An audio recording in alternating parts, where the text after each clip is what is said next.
വിചിന്തനം 3. ദൈവരാജ്യത്തിലെ മക്കളുടെ സ്വഭാവ രീതി. മനുഷ്യരെല്ലാവരിലും തന്നെ കാണുന്ന ഒരു പൊതു വസ്തുതയാണ് ചില കാര്യങ്ങൾ തങ്ങളുടെ ഹൃദയങ്ങളോട് കൂടുതൽ ചേർത്ത് പിടിക്കുന്നതും കൂടുതൽ ഇണക്കവും അതിനോട് കൂടുതൽ താല്പര്യവും കാണിക്കുന്നതുമായിട്ട് ഉണ്ടാകുക എന്നുള്ളത്.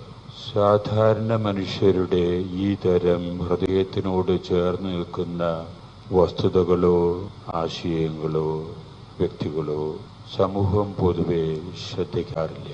അത് സാധാരണ രീതിയിലെ ഒരു അനുഭവമായിട്ടാണ് അത് കടന്നു പോകുക. എന്നാൽ സമൂഹത്തിൽ ഊറും ചില വ്യക്തികൾ സമൂഹത്തിൻ്റെ പ്രത്യേക ആദരവും അംഗീകാരവും ലഭിക്കാനിടവരുകയും പൊതുജനം ആ വ്യക്തികളെ മഹത്തുക്കളായിട്ടും കണക്കാക്കപ്പെടുന്ന ചില വ്യക്തികൾ സമൂഹത്തിൽ ഉണ്ടാകും. ആ വ്യക്തികൾക്കും ഈ തരം അനുഭവങ്ങളുണ്ടാകും. ആശയതലത്തിലാകാം, വസ്തുതാപരമാകാം, വ്യക്തിപരമാകാം. ഹൃദയത്തിനോട് കൂടുതൽ അടുത്ത് നിൽക്കുന്ന ആശയങ്ങള്, വസ്തുതകള്, വ്യക്തികള്. അത്തരത്തിൽ ചിന്തിച്ചാൽ നമ്മുടെ രാഷ്ട്രത്തിന്റെ പിതാവ് എന്ന രീതിയിൽ അഭിമാനത്തോടു കൂടി തന്നെ പറയാവുന്ന വ്യക്തിയായ മഹാത്മാഗാന്ധി തന്റെ ജീവിതത്തിന്റെ പരുപരുത്ത അനുഭവങ്ങളിൽ കൂടെ പരുവപ്പെടുത്തിയെടുത്ത മനസാക്ഷിയിലെ വളരെ താല്പര്യപൂർവ്വം ഹൃദയത്തിനോട് അടുത്ത് പിടിക്കാൻ ഇടവന്ന ചില ആശയങ്ങളിൽ ഒന്നാണ് സ്വരാജ് എന്ന് പറഞ്ഞ ആശയം. അതിനോട് അനുബന്ധിച്ച് തന്നെയുള്ള മറ്റൊരാശയമാണ് സ്വാശ്രയത്വം. അതിനോട് കൂടെ നിൽക്കും സത്യാഗ്രഹം, അഹിംസ. ഈ തരം ആശയങ്ങളാണ് ഗാന്ധി ദർശനത്തിന്റെ ഊടുംപാവുമായിട്ട് തീർന്നത്. കാരണം മഹാത്മാഗാന്ധിയുടെ ഹൃദയത്തിനോട് ഗാന്ധി തന്നെ വളരെ അടുത്ത് പിടിച്ചു നിൽക്കുന്ന ആശയങ്ങളാണ് ഇതൊക്കെ. ഗാന്ധി ദർശനം അതിലാണ് രൂപപ്പെട്ടു എന്നുള്ളത് സത്യമാണ് എന്ന് വരികില് ലോക ചരിത്രത്തെ തന്നെ രണ്ടായിട്ട് വിഭജിക്കത്തക്ക വിധത്തിൽ ഈ പ്രപഞ്ചത്തിലേക്ക് കടന്നു വന്ന ഏക വ്യക്തിയാണ് യേശു ക്രിസ്തു. ക്രിസ്തുവിന് മുമ്പും ക്രിസ്തുവിന് ശേഷവും എന്ന എല്ലാ വിഭാഗം ജനങ്ങളും അംഗീകരിക്കാൻ ഇടവന്നത് ഈ വ്യക്തിയുടെ വ്യക്തിത്വത്തിനെ ആശ്രയിച്ചാണ്. സാക്ഷാൽ ദൈവത്തിന്റെ പുത്രനായ യേശുവിന്റെ ഹൃദയത്തിനോട് അടുത്ത് പിടിക്കുന്ന ചില ആശയങ്ങൾ ഉള്ളതായിട്ട് സൂക്ഷ്മ നിരീക്ഷണത്തിൽ നമുക്ക് മനസ്സിലാക്കാൻ സാധിക്കും. അത്തരത്തിലുള്ള വളരെ ശ്രദ്ധേയമായിട്ടുള്ള ഒരു ആശയമാണ് യേശുവിൻ്റേത്, സ്വർഗരാജ്യം എന്നുള്ള ആശയം. ദൈവരാജ്യം എന്നും ചിലപ്പോൾ അതിനെ വിളിക്കും. സ്വർഗരാജ്യം, ദൈവരാജ്യം എന്നുള്ള ആ ആശയം യേശുവിന്റെ ഹൃദയത്തിനോട് വളരെ അടുത്ത് നിൽക്കുന്നതായിട്ട് കാണാം. ഈ ദർശനം ശ്രോതാക്കളിൽ, അനുവാചകരിൽ എത്തിക്കാൻ വേണ്ടി യേശു സാധാരണ രീതിയിൽ അവലംബിക്കുന്നത് കഥകളും ഉപമകളുമാണ്. എന്തുകൊണ്ടാണ് യേശു നേരെ ചൊവ്വേ തന്റെ ഉള്ളിൽ തിങ്ങി നിൽക്കുന്ന, അദൃശ്യമായിട്ട് നിൽക്കുന്ന സ്വർഗരാജ്യത്തെ പറ്റി നേരെ ചൊവ്വേ പറയാതിരിക്കുന്നത് എന്ന് ഞാൻ ചിന്തിക്കാറുണ്ട്. യേശു നേരെ ചൊവ്വേ പറഞ്ഞാൽ അതിന്റെ വ്യത്യാസപ്പെട്ട മാനങ്ങളെ, അർത്ഥവ്യാപ്തിയെ ഉൾക്കൊള്ളാനുള്ള സാധ്യത പരിമിതപ്പെടുകയാണ് എന്നുള്ളതാണ് സത്യം. അതൊരു കഥയിൽ കൂടിയാകുമ്പോ, ഉപമയിൽ കൂടിയാകുമ്പോ അർത്ഥത്തിന്റെ വ്യത്യാസ തലങ്ങൾക്ക് വ്യാപ്തി കൂടാം. ഓരോ വ്യക്തിക്കും തനതായ രീതിയിലെ അതിനെ മനനം ചെയ്ത് അർത്ഥത്തിന്റെ സമ്പുഷ്ടി വികസിപ്പിക്കാൻ സാധിക്കും. നേരെ ചൊവ്വേ ഒരു കാര്യം പറയുന്നതിനേക്കാൾ കൂടുതൽ പ്രാപ്തമാണ് അത് കഥയിൽ കൂടി പറയുമ്പോ. ഇതും കൂടി കൂടായികയുണ്ടോ? യേശു ഈ സത്യത്തെ അനുവാചകരുടെ മുമ്പിലേക്ക് അവതരിപ്പിക്കാൻ കഥകളും ഉപമകളുമാണ് സർവ്വസാധാരണയായിട്ട് ഉപയോഗിക്കുന്നത്. യേശു ഒരു പക്ഷേ ഇത്രയേറെ കഥകളും ഉപമകളും യേശുവിന്റെ മറ്റൊരു ആശയം ശ്രോതാക്കളിൽ എത്തിക്കാൻ ഉപയോഗിക്കുന്നുണ്ടോ എന്ന് എനിക്ക് സംശയമാണ്. അത്രയേറെ വ്യത്യാസപ്പെട്ട കഥകളാണ്, അത്രയേറെ വ്യത്യാസപ്പെട്ട ഉപമകളാണ് തന്റെ ഹൃദയത്തിനോട് ഏറ്റവും അടുത്ത് നിൽക്കുന്ന ഈ ദർശനം, സ്വർഗരാജ്യം എന്ന് പറയുന്ന ഈ ദർശനം, ദൈവരാജ്യം എന്ന് പറയുന്ന ആ ചിന്ത അനുവാചകരിൽ എത്തിക്കാൻ, മക്കളായ നമ്മളിൽ എത്തിക്കാൻ യേശു ശ്രമിക്കുന്നത് എന്ന് നോക്കിക്കാണാൻ ഒരു വിഷമവുമില്ല. ഇത്തരത്തിലുള്ളൊരു കഥയാണ് ഇന്നത്തെ സുവിശേഷം. ഇന്നത്തെ സുവിശേഷത്തിലൂടെ യേശു പറയുന്ന കഥ ചെറുകഥ എന്ന് പറയുന്നതിനേക്കാൾ അല്പം നീണ്ടൊരു കഥയാണ്. ഈ കഥയുടെയും ഉദ്ദേശം യേശുവിന്റെ ആദർശത്തിലുള്ള സ്വർഗരാജ്യത്തിന്റെ വിവിധ മാനങ്ങളെ അനുവാചകരിൽ എത്തിക്കാൻ എന്നുള്ളതാണ്. ഈ കഥ തുടങ്ങുന്നത് തന്നെ ഇങ്ങനെയാണ്. സ്വർഗരാജ്യം തന്റെ മുന്തിരിത്തോട്ടത്തിലേക്ക് വേലക്കാരെ വിളിക്കാൻ വേണ്ടി പ്രഭാതത്തിൽ തന്നെ ഇറങ്ങിപ്പുറപ്പെട്ട വീട്ടുടമസ്ഥന് സദൃശമാകുന്നു. ഇങ്ങനെയാ യേശുവിന്റെ കഥ ഇന്നത്തെ സുവിശേഷത്തിലെ വിവരിക്കപ്പെട്ടത് തുടങ്ങുന്നത്. സ്വർഗരാജ്യം എന്ന് പറയുന്നത് നിറഞ്ഞു നിൽക്കുന്ന വിളവുകളാൽ സമൃദ്ധമായ മുന്തിരിത്തോട്ടത്തിലേക്ക് മുന്തിരി വിളവെടുക്കാൻ വേണ്ടി ജോലിക്കാരെ വിളിക്കാൻ വേണ്ടി ഇറങ്ങി പുറപ്പെട്ട വീട്ടുടമസ്ഥന് സദൃശനാകും. ഈ മുന്തിരിത്തോട്ടത്തിന്റെ ഉപമ എന്ന രീതിയിലെ വിശുദ്ധ മത്തായി നമ്മുടെ മുമ്പിൽ അവതരിപ്പിക്കുന്ന സുവിശേഷ ഭാഗം സാധാരണ രീതിയിൽ വ്യാഖ്യാനിക്കാൻ ഇടവരുന്നത് ഈ കഥയിൽ തന്നെ യേശു ഉന്നയിക്കുന്ന ഒരു ചോദ്യം, ഞാൻ നല്ലവനായതുകൊണ്ട് നീ എന്തിനെ അസൂയപ്പെടുന്നു എന്ന ചോദ്യത്തിന്റെ പശ്ചാത്തലത്തിലാണ് സാധാരണ വ്യാഖ്യാനങ്ങൾ പോകുക. എന്നാൽ അല്പം വ്യത്യാസപ്പെട്ട വ്യാഖ്യാനങ്ങളും അതിന് കാണാം. ജീവിതത്തിൽ ഓരോ വ്യക്തിയും അനുഷ്ഠിക്കാൻ ഇടവരേണ്ട നീതിബോധത്തിന്റെ വിന്യാസത്തെ സംബന്ധിച്ചുള്ള വ്യത്യാസപ്പെട്ട മാനങ്ങളിലേക്കും ഈ വ്യാഖ്യാനം സർവ്വസാധാരണമായിട്ട് പോകാറുണ്ട്.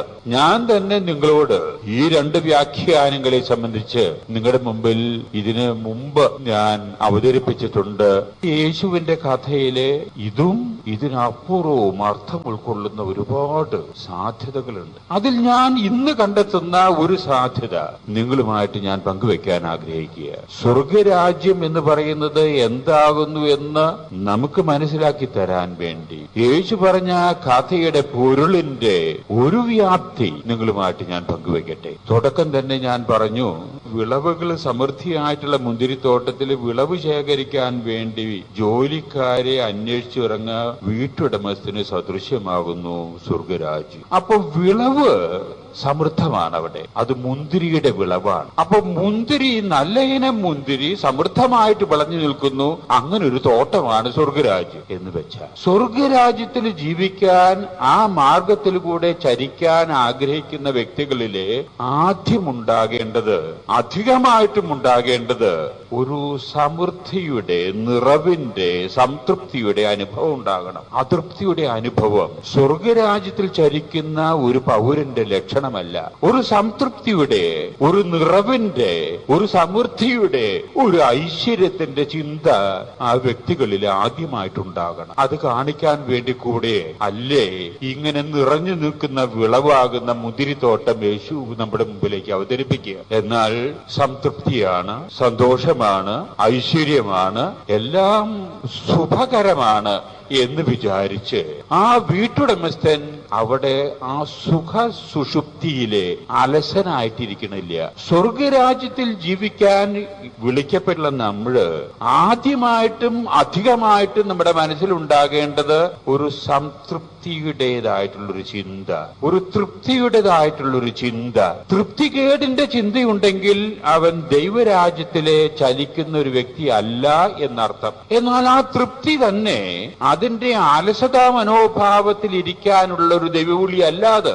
അതുകൊണ്ടാണ് വീട്ടുടമസ്ഥൻ പ്രഭാതത്തിൽ തന്നെ ഇറങ്ങി പുറപ്പെടുക, തോട്ടത്തിലേക്ക് ആളുകളെ വിളിക്കാൻ. തോട്ടത്തിലേക്ക് ആളുകൾ കയറി വരട്ടെ എന്ന് വിചാരിച്ച് ഇരിക്കുന്നില്ല വീട്ടുടമസ്ഥൻ. ദൈവരാജ്യത്തിൽ വ്യാപരിക്കുന്ന വ്യക്തികള്, ദൈവരാജ്യം ഉന്നം വെച്ച് ജീവിക്കുന്ന യഥാർത്ഥത്തിലുള്ള ദൈവത്തിന്റെ മക്കള് ഉത്സാഹശീലം ഉണ്ടാകണം, സ്ഥിരോത്സാഹം ഉണ്ടാകണം. ആ ഉള്ള സംതൃപ്തിയിലെ, ആലസ്യത്തിലെ, തൃപ്തിയിലെ ഇരുന്നാ പോരാ, അതിന്റെ ഉത്സാഹശീലം ഉണ്ടാകണം. അത് നിഷ്ഠയോടുകൂടിയുള്ള ഉത്സാഹം ഉണ്ടാകണം. ആ ഉത്സാഹം കാണിക്കുന്നത് കണ്ടു. പ്രഭാതത്തിൽ വീട്ടുടമസ്ഥൻ പോയി, 3-ാം മണിക്കൂറിൽ പോയി, 6-ാം മണിക്കൂറിൽ പോയി, 9-ാം മണിക്കൂറിൽ പോയി, 11-ാം മണിക്കൂറിൽ പോയി. ഉത്സാഹം ഒരു ആരംഭശൂരത്വം പോരാ, അതിന് സ്ഥിരമായിട്ടുള്ള ഒരു പ്രവർത്തന ശൈലി ഉണ്ടാകണം. അപ്പോ സ്വർഗരാജ്യത്തിൽ ജീവിക്കാൻ വിളിക്കപ്പെട്ടിരിക്കുന്ന മക്കളുടെ ജീവിത ശൈലിയിലെ ചില ചിട്ടകൾ ഉണ്ടാകണം, ചില നിഷ്ഠകൾ ഉണ്ടാകണം,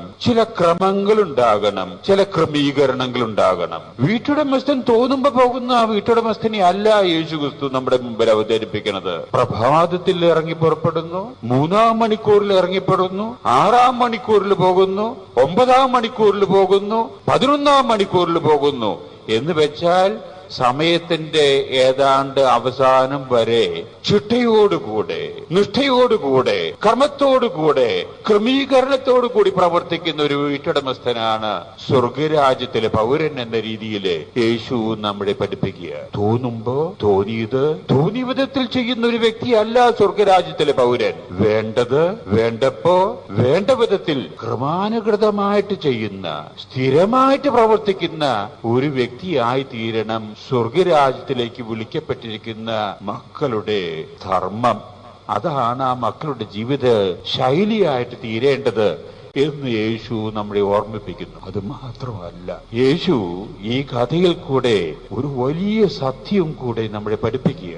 ലേൺ ടു തിങ്ക് ഡിഫറന്റ്ലി. സ്വർഗരാജ്യത്തിൽ ജീവിക്കുന്ന മനുഷ്യര് ഇങ്ങനെയെല്ലാം മുറ പോലെ ജീവിച്ചാൽ പോരാ. Learn to think different. വ്യത്യാസപ്പെട്ട രീതിയിൽ ചിന്തിക്കാനും വ്യത്യാസപ്പെട്ട രീതിയിൽ പ്രവർത്തിക്കാനും സാഹചര്യത്തിനനുസരിച്ച് പുതിയ ആർജവത്വത്തിന്റെ ഉൾക്കൊള്ളാനും സാധിക്കണം ഈ മക്കൾക്ക്. അതുകൊണ്ട് ചടങ്ങിനനുസരിച്ച് നീങ്ങിയാൽ അത് ചടയ്ക്കുള്ളൂ. അപ്പൊ സ്വർഗരാജ്യത്തിന്റെ അവകാശം അതിന്റെ മക്കളായിട്ട് ജീവിക്കാൻ ആഗ്രഹിക്കുന്ന വ്യക്തികള് സാഹചര്യത്തിനനുസരിച്ച് ചിന്തിക്കാൻ പഠിക്കണം. ഇതെങ്ങനെയായി യേശു നമ്മളെ പഠിപ്പിക്കണത്? സാധാരണ രീതിയിലെ കൂലിക്കാർക്ക് കൂലി കൊടുക്കുന്ന അവസരത്തില് ആദ്യം വന്നവരെയാണ് ആദ്യം വിളിക്കുക. ക്യൂ നിൽക്കുമ്പോൾ തന്നെ ഈ ക്യൂവിന്റെ തന്നെ ആശയം എന്താണ്?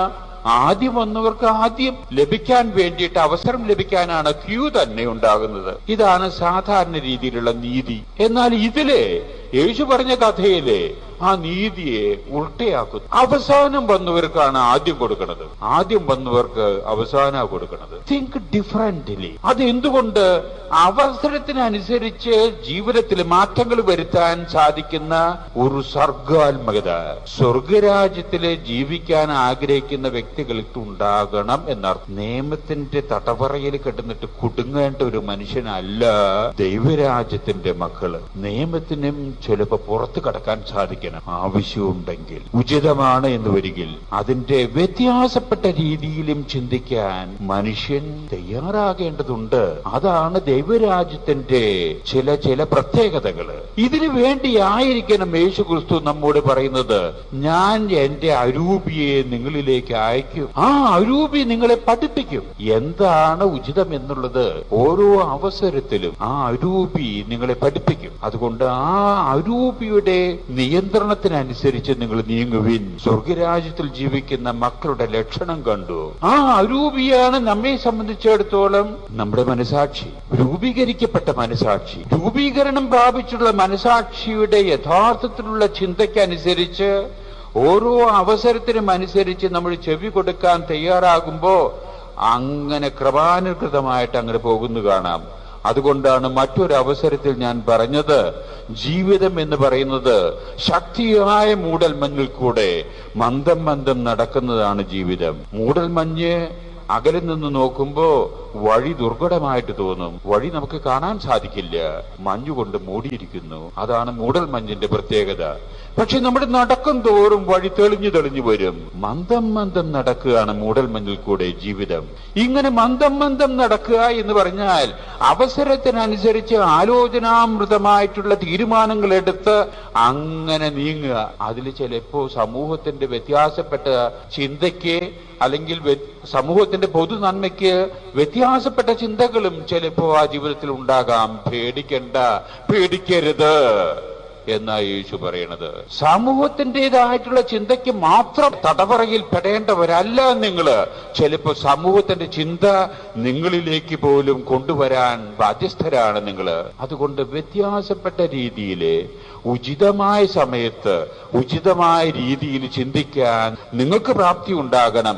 എന്ന സത്യം യേശു നമ്മളെ പഠിപ്പിക്കണം. പക്ഷെ ഇങ്ങനെ വന്നപ്പോ എന്തുണ്ടായി? ആ വീട്ടുടമസ്ഥൻ അവസാനം വന്നവർക്ക് ആദ്യം കൂലി കൊടുക്കാൻ തയ്യാറായപ്പോ, എന്നല്ല ആദ്യം തന്നെ കൂലി നിശ്ചയിച്ചു ഉറപ്പിച്ചിട്ടുള്ള അതേ കൂലി തന്നെ അവസാനം വന്നവർക്ക് കൊടുക്കാൻ ഇടവന്നപ്പോ ആകെ സംഘർഷം, ആകെ എതിർപ്പ്, ആകെ വിഷമം, സമൂഹത്തിൽ മുഴുവനും എതിർപ്പ്, ആ ജോലിക്കാരുടെ ഇടയിൽ വിപ്ലവം. യേശു കരുതിക്കൂട്ടി മെനഞ്ഞെടുത്തുള്ള കഥയാണിത്. ഇങ്ങനെ വ്യത്യാസപ്പെട്ട രീതിയില്, ഉചിതമായ രീതിയിൽ മനസാക്ഷിയുടെ സ്വരത്തിനനുസരിച്ച് ജീവിക്കാൻ ഇടവരുമ്പോ സമൂഹത്തിൽ നിന്ന് ചിലപ്പോൾ എതിർപ്പുകൾ ഉണ്ടാകാം. ഭയപ്പെടേണ്ട.